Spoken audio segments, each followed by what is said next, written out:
Imagine standing in a snow-laden village, the wind slicing through every gap in the crude wooden walls, your breath crystallizing in the frigid air, and your only source of warmth is a flickering hearth, barely keeping the frost at bay. Yet medieval peasants survived these brutal winters, often with little more than straw, rags, and ingenuity born of sheer necessity. How did they endure nights that would freeze the unprepared solid, with snow piling against doors and temperatures dropping far below what modern humans consider survivable without central heating or insulated clothing? It seems almost impossible by today's standards, a paradox of human resilience and adaptation. The poorest, living on the edge of starvation, somehow mastered survival techniques so effective that even our modern comfort-obsessed culture could learn from them. There are stories whispered in historical texts and archaeological records of homes where families huddled together, of fires stoked with nothing but dung or fallen branches, of garments patched and layered in ways that retained warmth far beyond expectation. The techniques were not luxury, they were survival, and some were so cleverly simple that the knowledge was lost for centuries, hidden behind the veil of daily hardship. Today we will uncover these secrets, revealing the extraordinary strategies that allowed peasants to live, and sometimes even thrive, through winters that would terrify the modern world. To understand how medieval peasants endured, we need to look at the world they inhabited. The Middle Ages were a time of constant unpredictability. Harvests failed, taxes demanded, and winters came mercilessly, often lasting far longer than the agricultural calendar anticipated. Most peasants lived in single-room homes, timber-framed with wattle and daub, that barely kept out the wind, rain and snow. Stone houses existed but were rare, often reserved for the wealthiest nobles or monasteries. Food was meagre, usually preserved grains, root vegetables or salted meat, which provided fuel for the body but offered little insulation against the cold. Clothing was layered, linen undergarments, wool outer layers, but often thin, patchy, or shared among family members. Fires were precious commodities. Wood was limited, peat often damp, and hearths were small and smoky. Despite these harsh realities, peasants developed clever routines, stacking straw and rushes on floors for insulation, constructing thick mud walls or double-layered thatch roofs, and designing low-ceilinged rooms to trap body heat.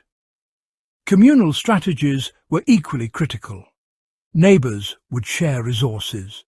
Animals were kept inside the home for warmth, and huddling together became both a social and a practical solution. These practices weren't taught in schools. They were learned through trial, error, and an intimate understanding of the environment. In essence, survival was a daily experiment in physics, biology, and resource management, where the stakes were literally life and death.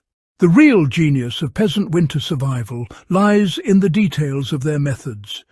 Imagine a floor layered with straw, several inches thick.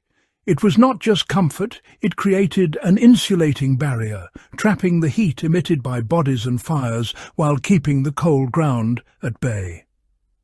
Walls were often coated with mud mixed with straw, a primitive form of thermal mass that absorbed heat during the day and released it slowly at night.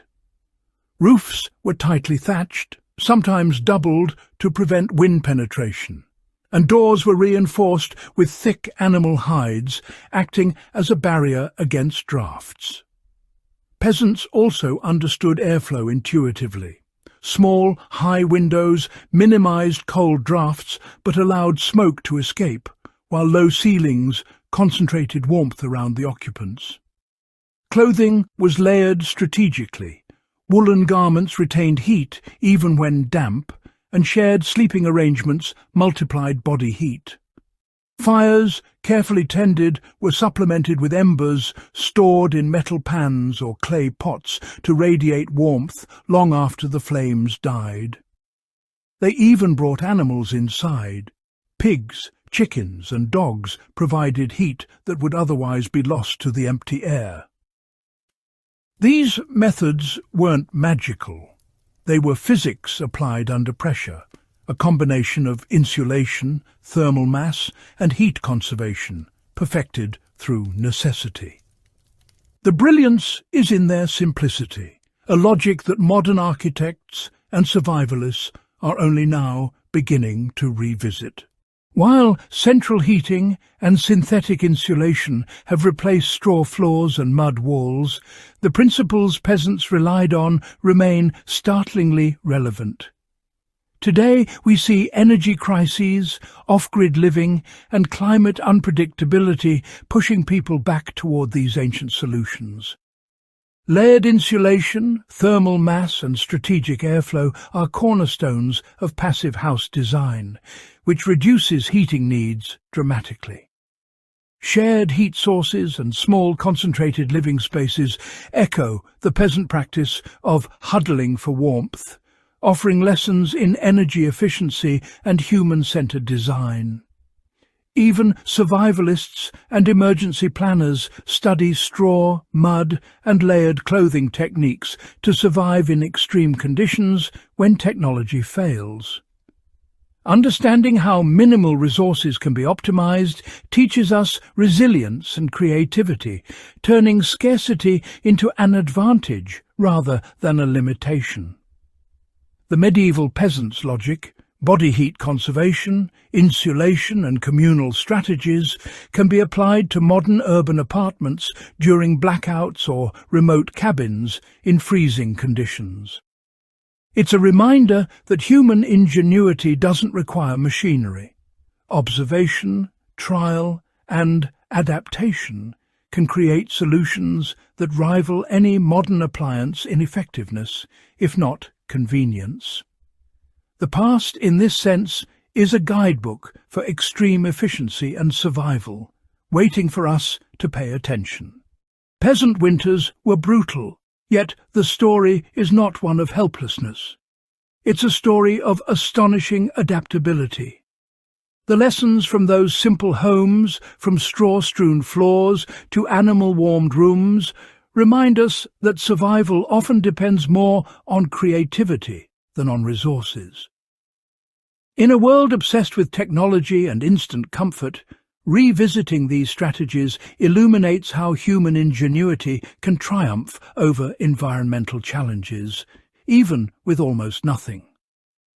Modern life may not require living in mud-walled huts, but the principles of insulation, heat retention, and resourceful layering remain invaluable, whether in emergency preparedness, sustainable building, or understanding our relationship with energy. The ingenuity of medieval peasants, forged under constant threat, teaches resilience, humility, and the power of observation. As we face climate unpredictability and rising energy demands, looking back may offer solutions that have been hiding in plain sight for centuries. These forgotten practices are more than historical curiosities. They are survival strategies, lessons in efficiency, and a testament to human persistence. If you've been captivated by these ancient secrets, consider exploring further, experimenting with passive heat strategies, or simply reflecting on how ingenuity under scarcity can transform the impossible into the livable. And perhaps share this story so the lessons continue to survive as vividly as the peasants who lived them.